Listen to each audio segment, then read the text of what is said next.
Greetings, teachers. I want to take a second to talk about wikis because some of you may not be familiar with really what the purpose in education is. I know we're all familiar with wikis from Wikipedia, and Wikipedia is a great testament to the relevance of wikis, and demonstrates what a wiki is. First and foremost, that it is a website that is interactive.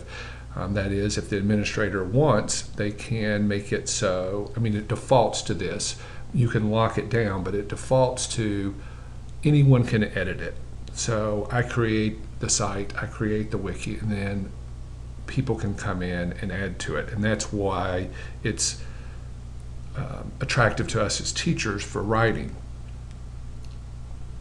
It takes advantage of a term called crowdsourcing, which is we build knowledge kind of collectively, and a lot of Web 2.0 applications take advantage of that, like YouTube, Facebook, most of our social media, which, the content is created by all of the participants.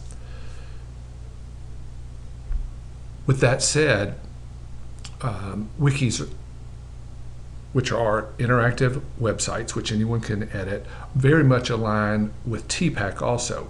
And students who have had me before, at least 5, 6, 7 years ago, have heard this spiel before because I used to teach wikis, and often I use it for an example of TPAC because it aligns so perfectly with that model. So the technology is obviously wiki, that's the T of the TPAC.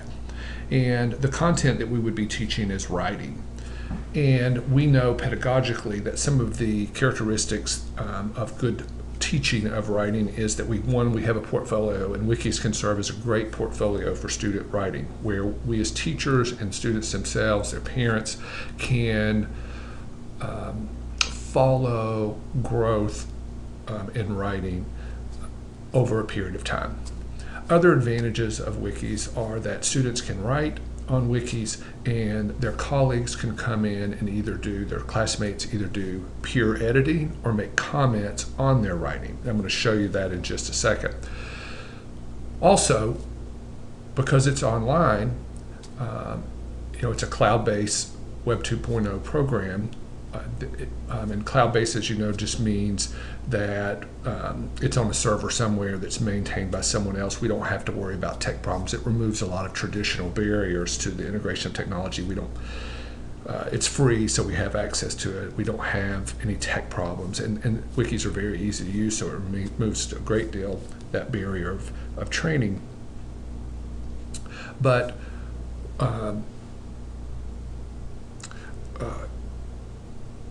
one of the other benefits of it, because it is online, is that students are writing for an authentic audience, and research shows that, or the literature shows that students tend to write more and make fewer mistakes when they're writing for an authentic audience. Finally, it has the edit trail, which allows teachers to see any revisions that have been made to the paper, the piece of writing that they're working on. So again, connecting to TPAC, our technology is wiki, our content area is the teaching of writing, and the pedagogical benefits that it brings is writing for an authentic audience, peer revision, portfolio, as well as the ability to see the history of revisions on the piece. So let me show you a little bit about this real quickly. I don't want to go on too much. So I'm in PB Works. You can see it right here. And one of the ones that I used to really like was called Wiki Spaces. And let me just real quickly digress or shoot off down this rabbit trail for a little second. So Wiki Spaces is getting ready to go away. This is a Wiki Space wiki that, and you can see it's got a little pop-up here telling us that Wiki Spaces is getting ready to go away. So after July 31st, you won't be able to see this wiki anymore. But this is a wiki that's called Education Examples of Wikis, and you can see from the scroll bar over here that there are a ton of them. There have been 743 edits, and I could scroll through all of these different wikis. And as I'm doing that, you can see some of the different flags there from all over the place: Italy, France, US, Canada, New Zealand. Okay, but I just want to show you one real quickly to show you that it can be, well, you see a couple of them are on 21st century learning and skills for teachers, but Wikis can be very complicated, like Wikipedia, or they can be very simple. Their uses can be numerous. So here you see Kathy Cassidy from Canada with her first and second graders said, you know, my grade 1s and 2s, or first and second graders, wanted to know what 1,000 looked like. Okay, and it's hard to bring in 1,000 pennies or 1,000 M&Ms or whatever. So she said, please put your name on it. You can see this page has had almost 2,000 edits to it. So people came on and started putting their names on here, and they got to 1,000, and then they just kept going. And if you scroll through here, you'll see that there are people from everywhere, from New Zealand to Kentucky, who have added their names. And this is, again, an example of crowdsourcing, where as opposed to the teacher going in here and putting 1,000 names so they could see with it, she asked others to do that, and obviously far surpassed her request. So let me show you how Wiki works. So when you create one, and again, they're free to create, just go to PB Works, you have a web page. And this right now is a web page. It's in the view mode. If I click over here on edit, now I'm in the edit mode, and it becomes an interactive Word document. You can see your toolbar here, and I can type on here to add my content. Or students can type on here to add content, or their peers, when they're peer editing, can type on here. You can add hyperlinks, you can insert images, okay, you can do a bunch of different things with this. Here's images over here where you can insert those if you want to. You can see that BU logo, I just put it in there again. If I want to delete it, just highlight it and delete it. Very simple to use, and when you get finished editing, you just go down here and you hit save, okay? So that's pretty much it. Web page, edit mode, make changes, hit save. And again, you could have this set up so that you as only the teacher can make those edits, or you can have it set up where each student has a wiki, they make the edits, their peers come and make suggestions, and they can do that either within the wiki, so they could maybe use a different color font to make comments, or they can just come down here to the comment section and make comments down here. Just place a comment, add a comment down here at the bottom. Okay, so very simple to use, very simple. So just type it, comment, hit add a comment, there it goes. All right, very simple.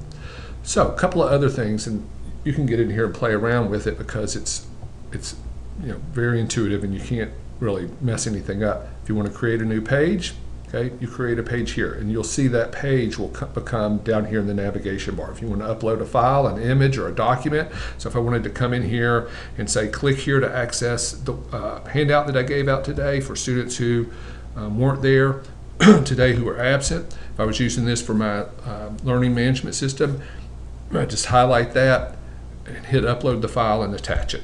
Very simple to do. So let me show you a couple other things. These tabs up here. Okay, so if I click on the Pages and File tab, here are all the pages that I've created. I can delete those, I can move them, I can create new pages, and I can upload files here. Pretty simple.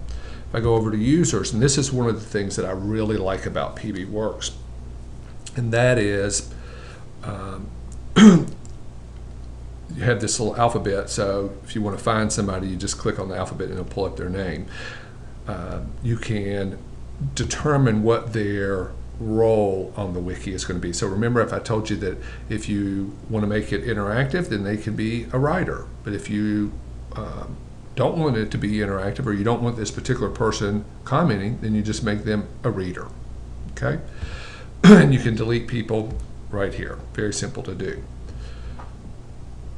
If I want to add users, like in my elementary class, then I can just go here and I can put their names in here.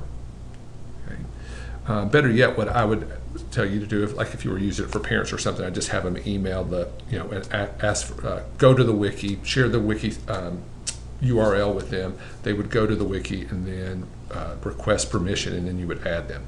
But here's the part I like about this one for elementary classrooms. I can hit create accounts for my students. Click on that right there.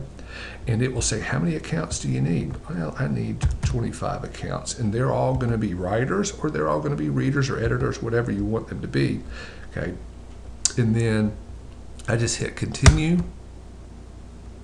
and look, here they all are. I just put the student's name in here. It's already given them a username and a password. I just print this page off, cut these into little slips of paper and hand them to students or tape them in their agenda, and they're ready to go. Isn't that cool? So under settings, you can change the color. There's not a lot you can do with dolling it up or making it pretty or look professional, but that's not the purpose of it. So let's go. The one thing I wanted to show you is workspace security. And so if you click here, you can make your wiki so that anyone can see it, or only so if you want it to be private, and we generally want things to be private when we're teaching in the classroom, you just put only people I can invite or approve. And again, what would happen is you would share this with your students or with their parents. They would go to the URL, and then they would click and request access, and then their name comes to you, and you get an email saying someone's requested access, and you approve them. So let people request access. So very simple tool to use. I encourage you to use it. It's a great tool for any number of classroom activities or purposes. Hope this helps.